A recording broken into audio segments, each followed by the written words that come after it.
Kita tidak selalu menemukan orang baik di mana kita berada, tapi tetaplah jadi baik dimanapun kita berada. Assalamualaikum warahmatullahi wabarakatuh. Ahlan wa sahlan di channel Keluarga Bun Ai, keluarga yang bercita-cita selalu bersama sampai surga.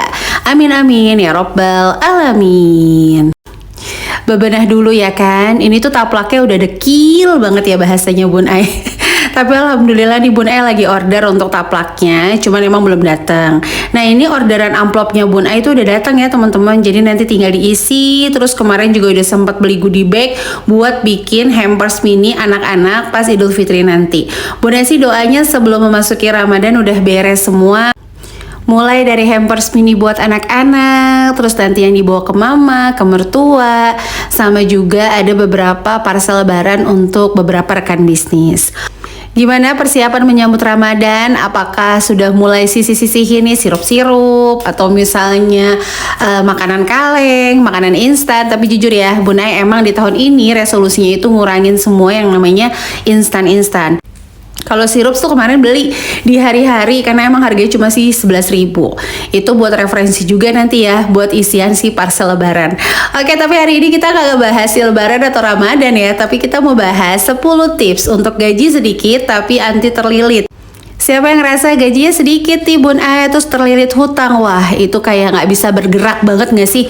Kayak bingung mau apa dulu sih yang diselesain. Nah teman-teman yang punya hutang banyak hari ini, Bun Ai coba kasih sedikit tips gitu ya, atau satu tips dulu deh sebelum kita bahas tuntas bagaimana keluar dari hutang. Kalau teman-teman hari ini ngerasa terlilit hutang, please jangan fokus bagaimana cara membayar hutangnya atau membayar nominalnya, tapi fokus pada tobat dulu, melakukan perubahan mental. Itu aja dulu.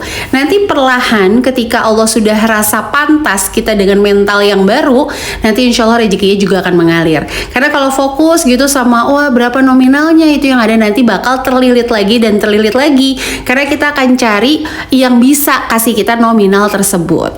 Oke, nanti kita akan bahas. Wah kayaknya sih banyak banget yang mau Bun Ai bahas di konten-konten sederhana ini. Tapi ya sekali lagi sambil ngeliat-liat waktunya ya. Oke, jadi tipsnya apa sih untuk mengolah si gaji sedikit ini? Yang pertama adalah mengambil gaji diundur 5 sampai 10 hari. Pasti bakal banyak yang bilang gimana mau diundur, orang belum gajian aja uangnya udah habis gitu ya. Memang pada posisi ini kita harus ngorbanin sedikit tabungan kita untuk nyambung nih yang 5 harinya. Bun Ai juga lakukan itu di awal tahun kemarin. Jadi Bun Ai itu bukan tim yang gajian tanggal 1 sebenarnya, tanggal 25. Tapi Bun Ai jadi gajian tim tanggal 1, tanggal 2. Bahkan sekarang sudah bisa di tanggal 5. Dengan nominal ya udah sama gitu dengan gaji sebelumnya. Karena memang di kantornya suami Bun Ai itu nggak bisa ditebak kapan naik gajinya.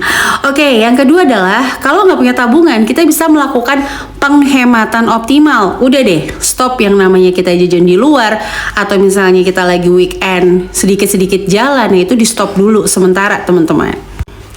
Dan yang paling penting adalah fokus pada cukup. Pokoknya yang kita miliki hari ini, kita fokusnya sama cukup dulu aja. Kalau punya tabungan ya udah, kita keluarin tabungannya. Yang penting gimana caranya kita cukup dulu, jangan menambah, mohon maaf, peluang hutang meskipun sedikit. Aduh, Bun Ai nggak tahu ya. Ini pakai handphone ini kok kayak ngerasa tangannya Bun Ai hitam banget, lebih hitam dari aslinya gitu ya. Tapi ya udah ya nggak apa-apa. Saya Bun Ai emang lagi suka pakai handphone yang ini tuh emang kayaknya lebih jernih untuk pengambilan gambarnya. Oke, selanjutnya yang kedua adalah stop konten yang membuat kita konsumtif. Dikit-dikit lihat konten dekorasi rumah. Terus, oh iya ya, wadah serbaguna yang 10.000 ini bisa membuat kita jauh lebih bersih, jauh lebih rapi. Coba deh dipikirin lagi, coba deh bergerak dulu. Kira-kira yang ada di rumah ini sudah memberikan energi positif belum? Apakah barang-barang yang ada di rumah kita malah memberikan energi negatif? Karena banyaknya barang yang nggak kita pakai, jadi kita jadi budaknya barang-barang tersebut gitu bahasanya Bun Ai. Aduh mohon maaf banget ya. Ini dubbingnya sambil ngos-ngosan nih, soalnya sambil menina bobokan menggendong si Ezwar. Oke, selanjutnya yang kedua adalah pernak-pernik budgeting. Oh iya ya, aku beli dompet pinter yang pinter banget gitu sampai ngalahin profesor. Jadi aku nggak bakalan tuh keteter keuangannya, kagak. Pernak-pernik budgeting juga kalau nggak diisi ikutan pusing dia sama kita teman-teman. Jadi mendingan stop deh untuk ngelihat kayak konten-konten tersebut. Meskipun cuma kayak 10.000, 20.000. Oke, belinya 10.000, terus terayu sama marketplace. Kalau misalnya tambah 10.000 lagi jadi gratis ongkir, ya udah deh tambahin. Padahal setelah sampai itu tidak memberikan energi negatif untuk kita. Kalau udah kayak gini, gimana sih cara nyiasatinnya? Kalau Bunda biasanya langsung bergerak, bebenah, terlalu memilah-milih barang yang udah nggak kayak dipakai lama, ya udah buang-buangin, rumah jadi terlihat lebih lapang dan rapih. Atau alat memasak mungkin ya teman-teman, kecuali di endorse, jangan ditolak kalau di endorse. Yang ketiga adalah menghitung gaji bersih. Pada poin ketiga ini Bunda udah pernah sih bikinin videonya full. Jadi kalau di SMC itu mereka diajarin untuk menghitung take home pay dan menghitung gaji bersihnya. Selama ini tuh mungkin ada yang ngerasa kalau ngehitung gaji bersih tuh adalah take home pay ya, yang ditransfer ke rekening. Sebenarnya enggak. Kenapa kadang-kadang kita termanipulatif untuk membuka pintu hutang? Karena kita nggak memasukkan ke alam bawah sadar berapa sih gaji bersih yang bisa kita kelola. Nah, caranya gimana? Jadi kewajiban, tagihan, iuran, dan beban itu dibayarkan terlebih dahulu, baru itu sisanya si gaji bersih. Nah, nanti kita bahas lagi kalau teman-teman belum jelas nih. Maksudnya gimana sih Bun Ai si gaji bersih ini? Nanti kita bahas lagi di video full ya, satu video. Boleh nanti tulis di kolom komen. Nah, ini pas ngambil video yang nomor 4 itu nggak ke-record. Udah biasa lah Bun Ai mah ya. Oke, yang keempat adalah stop menabung yang sifatnya membuka pintu hutang. Arisan, parcel, mohon maaf ya teman-teman, dia udah terpercaya, dia udah ABC, tapi kita tuh nggak pernah tahu loh resiko terjadi di tahun keberapa. Misalnya dia udah dipercaya 13 tahun, ternyata di tahun ke-14 terjadi resiko merugikan. Ujung-ujungnya yang tadinya kita niat nabung, alhasil apa? Kita harus dapat zonk teman-teman. Memang nabung itu masalah mental sih kalau menurut Bun Aya. Kayak arisan itu, kalau teman-teman kira-kira arisannya ini bener-bener dijadiin apa ya, keutamaan menabung gitu. Jadi nabungnya cuma lewat arisan, mendingan enggak deh kalau menurut Bun Ai. Mendingan ikut tabungan berjangka, enggak apa-apa dapetnya di akhir tapi kan aman. Atau beli barang gitu dengan metode arisan. Nanti aku di bulan kelima enggak dapetnya uang tapi dapetnya barang. Siapa tahu di bulan kelima ada rezeki yang ngasih, atau tiba-tiba di bulan kelima itu teman-teman dapat bonus bisa langsung beli. Jadi biasakan dulu memiliki mental cukup dengan apa yang dimiliki hari ini. Karena sebenarnya semua tuh akan indah kalau kita belum punya. Pas kita udah punya, datang barangnya belum tentu seindah di media sosial. Oke, yang kelima ya. Yang kelima adalah awali dengan sarapan. Hal ini sudah Bun Ai terapkan sekitar 1-2 tahun belakangan. Sebenarnya Bun Ai dibesarkan dengan pola didik yang tidak sarapan, sehingga Bun Ai itu udah terbiasa sampai besar kayak gini, besar banget malah kan. Nggak pernah bisa sarapan. Jadi kalau sarapannya berat tuh langsung loadingnya lama, bisa sampai jam 11 siang. Kayak ngerasa lemot banget gitu. Tapi sayangnya Bun Ai dibiasakan dengan sarapan yang tinggi kalori, jadinya mekar kayak gini. Udahlah ya, nggak usah curhat.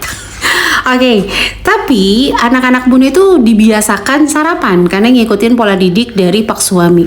Dan luar biasanya, hal ini sederhana namun memiliki makna. Makna apa? Makna bersama-sama waktu sarapan. Terus yang kedua, menghemat budget sarapan. Gak hanya sarapan teman-teman, tapi kita tuh jadi kayak menghemat makan siang, jadi punya semangat lagi untuk masak makan siang. Dan alhamdulillah kalau ada sisanya dari masakan sarapan kita itu bisa dipakai makan siang, siang bisa dipakai ke sore gitu lah. Pokoknya intinya menurut Bun Ai, apalagi yang warganya cukup banyak ini, mengawali hidup dengan sarapan itu cukup memberikan dampak. Oke, selanjutnya yang ke-6. Yang ke-6 adalah bayar semua tagihan-tagihan yang penting itu di awal gajian. Jadi sistemnya gimana? Sisihkan, bayarkan. Kalau ternyata tagihan muncul di tanggal 12, nggak ada salahnya nih kita nyisihin dari awal gajian, teman-teman. Kayak contoh nih ya, Bunda kan kalau bayar internet tuh di tanggal 10 misalnya. Tapi tanggal gajian udah Bunda pisahin. Jadi seluruh yang jadi beban ya, yang jadi beban untuk keuangan kita itu benar-benar kita pisahin, sehingga kita tuh langsung masuk ke alam bawah sadar berapa ya nominal gaji yang benar-benar fleksibel bisa kita gunakan. Contoh yang tadi tuh gaji bersih, gaji 5 juta, ternyata ada tagihan listrik, wifi dan sebagainya, ongkos juga harus dipisahkan, itu ternyata ada di 2.300.000. Nah, berarti sebenarnya gaji fleksibel yang bisa kita gunakan hanya di 2,7, teman-teman. Oke, sampai sini Bunda ngucapin dulu terima kasih ya untuk yang selalu mendukung channel sederhana ini. Semoga di tengah keterbatasan Bun Ai, di tengah belajarnya Bun Ai, ada hal-hal yang bisa menginspirasi sedikit gitu ya ke teman-teman. Karena memang belajar keuangan itu nggak boleh bosan. Sama seperti kita senantiasa nggak bosan punya uang, nggak bosan mengeluarkan uang, maka kita juga harus tetap nggak bosan mencari ilmu tentang uang. Karena kalau kita nggak punya ilmunya, udah deh. Percaya, seberapapun yang dititipkan Allah ya begitu banyak sama kita, itu nggak akan menjadi nikmat karena kita nggak ada ilmu untuk mengelolanya. Oke, selanjutnya yang ketujuh adalah afirmasikan diri. Aduh, aku mah setiap hari Bunda ya afirmasi, nyanyi lagu mental kuat, mental sehat tapi keuangan tetap sekarat gitu ya. Coba deh, afirmasinya ini tuh dipatenkan setiap kita mau jajan. Afirmasinya ini dipatenkan ketika kita itu mau melakukan pengeluaran. Misalnya jajan 50.000 gitu ya teman-teman. Afirmasikan, kalau saya masak ini maka akan cukup untuk seharian. Kalau saya masak ini akan lebih untuk satu keluarga. Dan pikirkan kembali bahwa ketika hari ini kekurangan uang tapi diberikan sehat, itu akan jadi cukup karena kita punya waktu, punya tenaga untuk cari sisanya. Tapi kalau hari ini kelebihan harta diberikan sakit, juga tetap gak cukup kan. Jadi Allah tuh maha tahu lah yang terbaik untuk hambanya. Dan dengan lebih kita akan jadi tenang. Maksudnya apa? Kita jangan banyak keinginan. Kalau kita udah uangnya kurang, keinginannya banyak, yang ada kita bakal stres sendirian. Oke, selanjutnya adalah pakai produk dua fungsi. Sebagai contoh ya, teman-teman yang kemarin tuh Bunda udah info gitu ya. Kalau ada pewangi sama parfum, ya udah gunain aja salah satunya. Entah mau pewangi saat mencuci atau parfum saat menyetrika. Dan misalnya sabun cuci piring bisa digunain buat karbol. Kan katanya dengan sabun cuci piring plus garam plus air hangat itu bisa membasmi kuman-kuman dan lengket-lengket di lantai. Bunda pernah lihat sih triknya, tapi belum pernah dipakai ya sama Bunda. Bener gak sih? Coba sharing-sharing dong di kolom komen teman-teman yang punya pengalaman itu.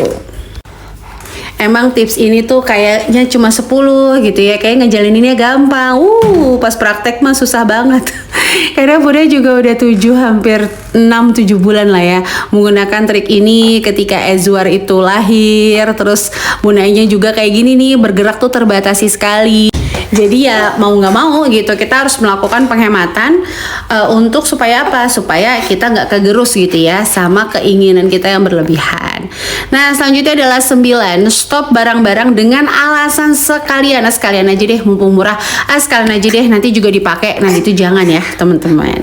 Pokoknya intinya kita beli sesuai fungsinya aja. Oh ini lagi murah Bun Ai minyak, langsung aja di stok ya jadi 5. Percaya deh anggaran minyak bulan berikutnya tuh malah nggak ada, bakal dibeliin makanan lain gitu ya. Dan kalau stoknya banyak di rumah itu malah jadi makainya tuh lebih sembarangan. Oke, selanjutnya yang ke-10, gongnya menurut Bun Ai nih ya, yang paling penting adalah perbanyak ibadah. Ya, kadang-kadang kita tuh melihat loh di masyarakat hal-hal yang di luar nalar loh teman-teman. Orang yang cuman mulung tapi ternyata bisa berkurban. Orang yang cuman kerjanya misalnya jadi ABC ternyata bisa ibadah ke Mekah gitu atau berhaji atau berumroh. Pokoknya banyak hal-hal di luar nalar. Karena dengan ibadah itu percaya deh kita akan lebih tertahan untuk memiliki banyak keinginan. Kadang-kadang yang membuat kita kurang itu ya karena banyaknya keinginan kita.